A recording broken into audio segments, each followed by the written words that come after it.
share ko din pala, since nung ano kami, nung nagpunta kami pala dito sa Malaysia, since nung lumapag kami, yung first day namin dito, puro grab lang kami, hindi kami nagsakay ng mga bus or mga train. Kasi sobrang convenient kasi ng grab eh.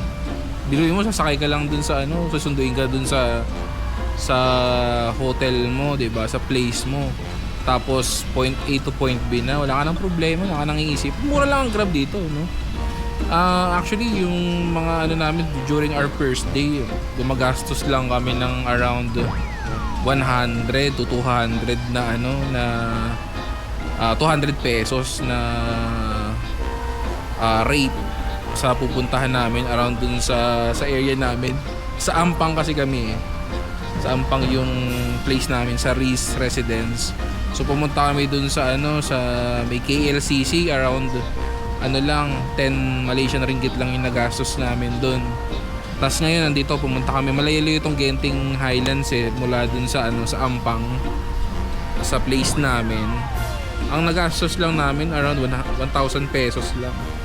So pwede na, mura na dito. Kung ano nyo, convenience yung habol nyo, edi mag grab na lang kayo kaysa magpalipat-lipat kayo.